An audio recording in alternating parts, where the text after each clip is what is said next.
मध्य प्रदेश विधानसभा चुनाव के लिए विंध्य जनता पार्टी ने अपने प्रत्याशियों की पहली सूची जारी कर दी है। विंध्य जनता पार्टी ने 25 सीटों पर नामों का ऐलान किया है। सतना जिले की मैहर विधानसभा से नारायण त्रिपाठी चुनावी मैदान में उतरेंगे और आपको बता दें कि नारायण ने भारतीय जनता पार्टी से बागी होकर अपनी अलग पार्टी बनाई है।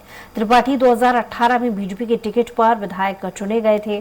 सतना से हरिओम गुप्ता, मैहर से नारायण त्रिपाठी, अमरपाटन से शशि सत्येंद्र शर्मा, रेगांव से आरती शर्मा, सेमरिया से हासिफ मोहम्मद, अली त्योंथर से कमांडो अरुण गौतम, देव तालाब से कुंज बिहार तिवारी, उड़ से शिव मोहन शर्मा, चौरहट से अरुण द्विवेदी, सीधी से वाल्मीकि तिवारी, सिहावल से आशीष मिश्रा, चितरंगी से रामकृष्ण कोल को प्रत्याशी बनाया गया है। विंध्य जनता पार्टी का गठन करने का प्रयास किया।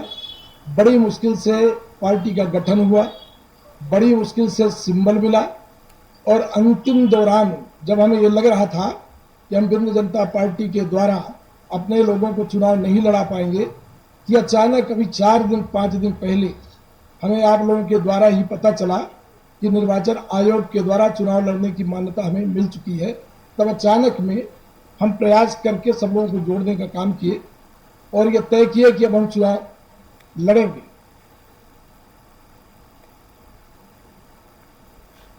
और ज्यादा जानकारी के साथ स्वराज कुमार संदीप हमारे साथ जुड़ गए हैं। संदीप, नारायण त्रिपाठी 25 उम्मीदवारों के साथ अलग पार्टी बनाकर मैदान में उतरे हैं, क्या रणनीति वो मीडिया से मुखातिब होते हुए कहते नजर आए?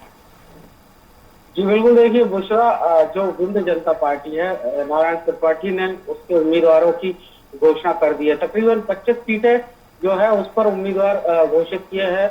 जो विंध्य जनता पार्टी है उसने नारायण त्रिपाठी के अध्यक्ष होंगे और नारायण त्रिपाठी खुद भी चुनावी मैदान में मैहर से जो है किला लड़ाएंगे। आपको बता दें, इससे पहले बीजेपी के टिकट पर वो मैहर से विधायक भी रहे हैं। इसके साथ ही उन्होंने सीधी जो बात कही है वो विकास के लिए विंध्य को अलग प्रदेश बनाने की उनकी जो मांग है वही मांग उन्होंने फिर से दोहराई है। और उनका ये भी कहना था कि बीजेपी में हमने अपनी बात रखी थी लेकिन हमें एक तरह से बागी करार दे दिया गया।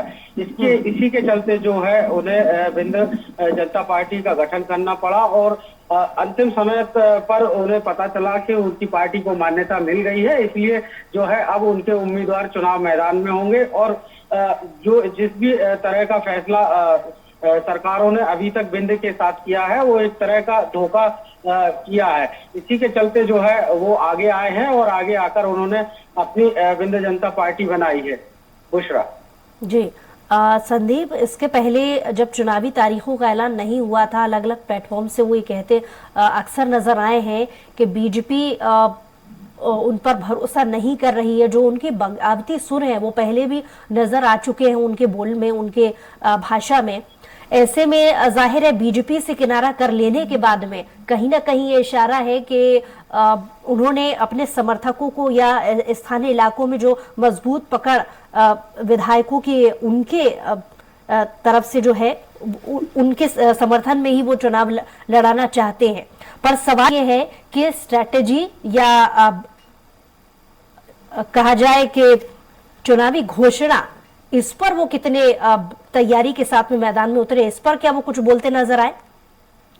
जी बिल्कुल बुशरा, देखिए उन्होंने बीजेपी सरकार पर जमकर हमला बोला इस दौरान और कहा कि 20 साल से बीजेपी सरकार जो है वो विंध्य प्रदेश को लेकर कोई भी फैसला नहीं कर पाई है और विंध्य के पुनर्निर्माण के लिए वो आगे आए हैं। और बीजेपी को इस दौरान उन्होंने ये जताने की भी कोशिश की कि जो उनकी मांग है वो कहीं ना कहीं उसका उद्देश्य जो है जब तक वो पूरा नहीं होगा वो तब तक विंध्य जनता पार्टी के लिए ही जो है उम्मीदवार खड़े करते रहेंगे और उसी की सरपरस्ती में विंध्य प्रदेश के अलग अलग जो जिले हैं वहां से उम्मीदवार तय करते रहेंगे। कुल मिलाकर उनका यही कहना था कि जिस तरह की धोखेबाजी विंध्य के लोगों के साथ बीते 20 सालों में हुई है उसको लेकर वो काफी व्यथित हैं और इसी के चलते जो है उन्होंने पार्टी बनाई है और पार्टी को चुनाव आयोग से मान्यता मिलने के बाद अब 25 सीटें ऐसी हैं जहां से उन्होंने अपने उम्मीदवार उतारे हैं। बुशरा, जीत को लेकर दावा कितना करते वो नजर आ रहे हैं?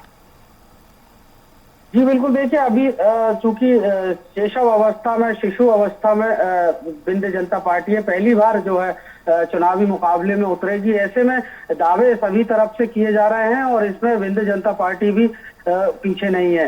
विंध्य जनता पार्टी का यही कहना है कि कोई भी सरकार जो मध्य प्रदेश में आने वाले 2023 विधानसभा चुनाव के जब परिणाम आएंगे तो कहीं ना कहीं विंध्य जनता पार्टी के सहयोग की या समर्थन की जरूरत दोनों ही दलों को पड़ सकती है। कुल मिलाकर जीत के दावे जो है पूरी तरह से जनता पार्टी भी करती नजर आ रही है, लेकिन देखना होगा कि दमखम कितना होगा, क्योंकि मैयर के अलावा विंध्य जनता पार्टी का जो नारायण त्रिपाठी हैं उनका जरूर जनाधार मैयर में माना जाता है, लेकिन अन्य जिलों में या अन्य जो विधानसभा क्षेत्रों में जो उम्मीदवार उतारे हैं उनमें कितना दमखम होगा ये अभी तय करना बाकी होगा। संदीप, मेरा अगला सवाल आपसे यही होने वाला था कि उनका झुकाव किस पार्टी की ओर हो सकता है अगर टिकट काटने की राजनीति में भी वो सफल हुए, या ये भी मान लिया जाए कि उनके जो प्रत्याशी हैं वो मैदान में उतरने के बाद में अच्छी परफॉर्मेंस दे देते हैं, तो झुकाव किसकी ओर ज्यादा होगा?